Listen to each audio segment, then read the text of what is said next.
In today's video, let's talk about whether or not you should start a side hustle and some of the do's and don'ts if you decide that it's right for you.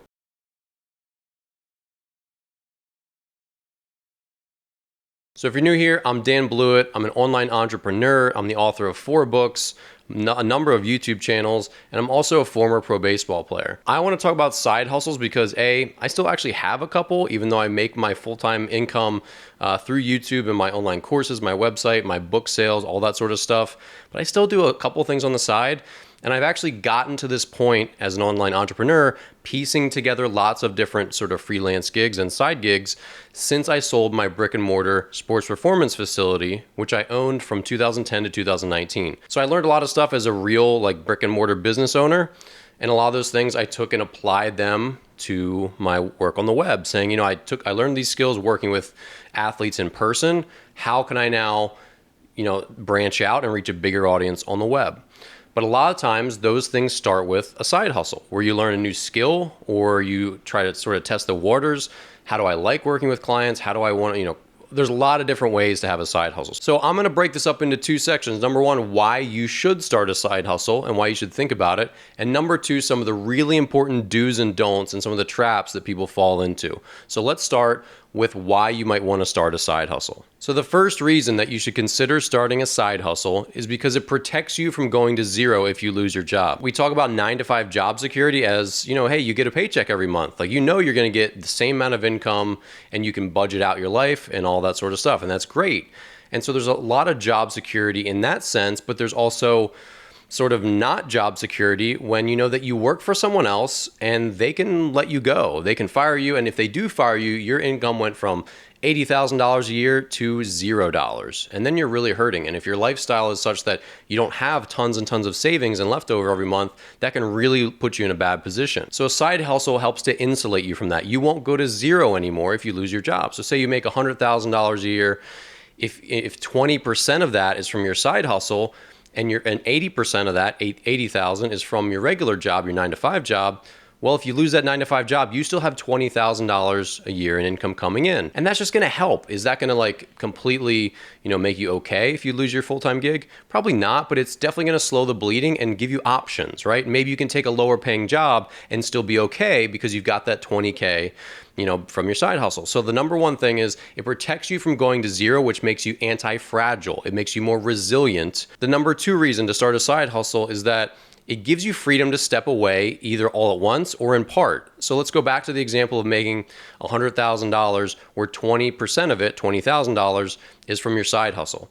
Well, if that continues to increase, say you continue to do good work, maybe you get another client. So say you do online graphic design as a side hustle and you make $20,000 the first year doing it, but the next year you make $34,000. Well, you're getting closer over time if you keep increasing your side hustle's income to being able to say, I can go half time on my full-time job, or I can get a much less demanding full-time job that pays me less because I've got more income from my side hustle. So I can do both and not be quite as reliant as on the full-time job. And we talked about not being fully reliant on this so you don't get, so you're insulated from being fired.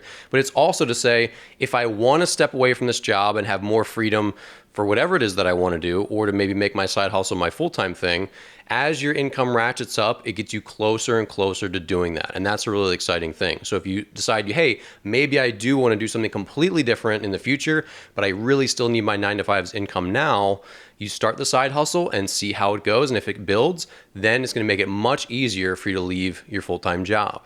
Number 3, you can learn new skills and sort of test them out and figure out what you're good at and what you might actually like to do with your life. So say you have that 9-to-5 job and you start a side hustle and say you want to make videos, right? You want to learn video editing and do some of that on the side, and you can find a couple clients or 2 to edit their videos. That was something I was doing and still do a little bit of, helping other YouTubers, edit their videos and grow their channels. So when you do that, you can learn hey, I'm actually really good at this, and actually I really love doing this, and I love maybe the coaching aspect. Or say you want to be a dog walker and you do that part-time. That's something to be hey, I actually really enjoy this, and I've found out that I'm good at finding new clients and scaling this business, and I'm really good at working with animals better than I thought I was. Or maybe you decide that you hate being a dog walker because you tried it out. You're going to figure out what you're good at and what you're not good at, and that you can use to sort of test the future, because chances are you're not going to be in whatever 9 to 5 job you have now forever. So a side hustle lets you sort of just taste and figure out what new skills you can learn and what you might actually really be good at and be passionate about. Number 4, having a side hustle is having a small business.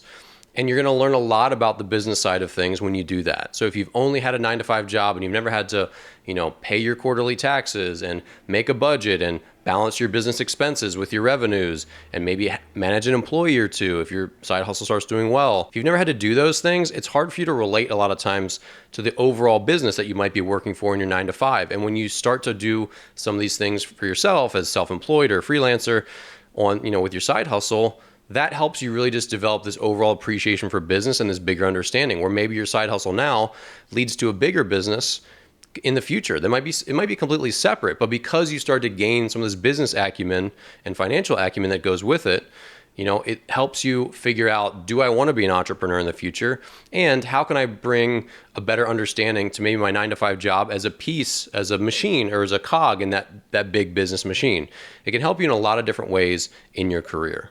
And the number 5 reason to start a side hustle is that it gives you something to be excited about. Maybe you don't love your 9 to 5 job, and maybe your side hustle is something that's really exciting, that you get to learn new skills, do new things, and see it grow. Seeing your income grow and acquiring new clients, those are really exciting wins. And take it from me, someone who started out getting most of my income from various different sources and then sort of paring them down and picking the ones that I like the best. That is a really exciting thing to see, like, hey, this is actually panning out. And as I learn new skills, it keeps growing and growing and growing. So it's something that can be really exciting if maybe you don't love what you're doing on a 9 to 5 basis. Okay, so those are some of the reasons to dive into a side hustle. Let's talk about some of the do's and don'ts and the traps that you don't want to fall into. So number 1, don't look too much to these people who are selling tons and tons of, how to make a ton of money doing a side hustle, how to, learn all these affiliate marketing things or all this drop shipping secrets and hacks. Usually when they sound like they're too good to be true, like, oh, you're going to make $8,642 a month, no problem with this side hustle. Those things, if they sound too good to be true and they're very hyped up, they usually are. I do sell online courses for a living, but I'm not really selling them to other entrepreneurs, telling them how to make online courses. What I sell my courses to other people is they are online instructional courses to parents or coaches teaching their kid how to throw a baseball, how to pitch a baseball, how to, field and form the routines for baseball. Mine are solving a very specific problem for the industry that I'm comfortable with. I did this for a living. I literally taught pitching lessons, strength training in person for many, many years, developed a lot of ability and a lot of knowledge doing that. And then I just said, instead of doing this in person, I'm going to make programs and package it and make videos and make programs and give those to people so they can do that at home when they don't want to pay for the expense of having in-person coaching all the time. So look to online, entrepreneurial websites and videos and watch all these different things that can teach you what to do, but don't get roped in thinking that you have to pay $2,000 for this course just to learn a side hustle. Figure out what you're good at and follow that and just get started. Number 2, do's and don'ts for starting a side hustle. Don't just seek money. Seek something that's exciting to you, that you think you could be good at. If you're just trying to make the quick $5,000 a month or whatever, you're probably not going to be able to stick with that long term, especially as there's a lot of ups and downs.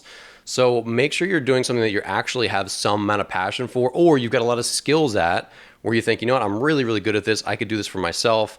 And then maybe the passion follows when you're good at that. And that's typically how it goes. If you're really good at something and you feel proud and accomplished that you can do that for yourself, well, the passion for that's going to follow. So even if you're like, hey, I'm really good with numbers, maybe I don't like doing people's taxes on my own, but because I'm so good at it and I can run my own business and have my freedom, well, that's a really good way to become passionate about it, because now you get all these other things piled on with it.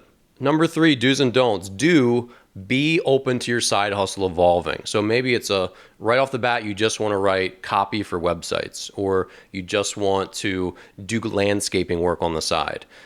Continue to evolve, try to find ways to market your business, but don't be afraid to go in a little bit of a different direction. If you feel like, hey, this is actually another interesting opportunity that I didn't realize existed until I sort of dove into this side hustle. That's how a lot of these things work. I had no inkling at any point in my life that I was going to be good at video editing or good at on audio, or that I would even write a book. I've written 4 books. I've made hundreds of videos on YouTube, and other people trust me to advise them and help edit their videos too. So all these things, if you just sort of dive in and follow one of your skills or one of your passions, you'll be very surprised that it can just sort of web out and have this really big tree branching effect where you end up doing something completely different or very just sort of on a different scope of what you thought you were going to be doing, and you really like it and it really works out. So if you just sort of just dive in and get going and just follow the work and put in some time, you might be surprised where you end up, and that's okay. That's a good thing. Number 4, don't sink a lot of money into your startup right away.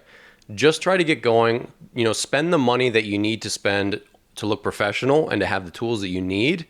So don't buy like the cheapest, awful looking website. If you can spend a little more money per month and have a better website builder tool or whatever it is to build a website, do that. Don't make it everything the cheapest, kind of junkiest looking version. That's not always a good way to go because you'll end up redoing a lot of that effort later. If we're doing the landscaping example, don't buy the cheapest tools you could possibly buy. You might need to buy like a little bit better, maybe like the middle road, stuff that you can afford that is going to last longer and make your job easier. I have decent cameras. I don't have $4,000 cameras for my YouTube, but I have decent cameras, and I bought this mic, which is a really nice mic, and I've spent money where I needed to make sure that things went smoothly, were easy, were reliable, and produced the quality that I wanted. But I don't go overboard. So make sure you're not diving in and spending too much money right away. See how it goes, spend enough to get the job done and to make it look clean and professional, but don't go overboard with your spending. And my last don't let other people, what they think, impede you and get in your way from starting your side hustle. It doesn't matter what you want to do. It doesn't matter if other people understand it. If it's your passion or it's something you're good at or you see a niche in the market and you think you can do it, then go for it. Don't worry what other people think. That's a big thing that stops other people, is that they think, oh, well, what if I fail? Who cares? You're going to learn a lot of business things. You're going to learn a lot of insights. You're going to learn a lot about yourself. And you're going to have some fun doing it, and it's going to have some positive effect no matter what. So put yourself out there. Don't worry about what other people think. If you want to start a side hustle, jump in and do it. All right, so that's it. Hopefully that was helpful. Obviously, I've got a lot of experience doing this, and it's not right for everyone, and it can be really tough, and it can be a grind, and you're going to have to put in the time. Nothing happens overnight. That's why you can't fall for these get-rich-quick schemes, these get-rich-quick side hustle schemes. That's not how most of these things work in life. Very few people just get rich quick. Everyone's putting in a lot of effort behind the scenes, and most of these things take a good amount of time, and that was definitely the case with mine too. If you look at this channel, I don't have a lot of subscribers starting out because this is a new channel, but if you go to my other ones, 50,000, 25,000 subscribers, and those took multiple years to get there. None of that happened overnight. So understand that everything is a process and you have to stick with it if you really want to do it. All right. If you have any questions, leave them in the comments below. Thanks for watching, and I'll see you here in the next video.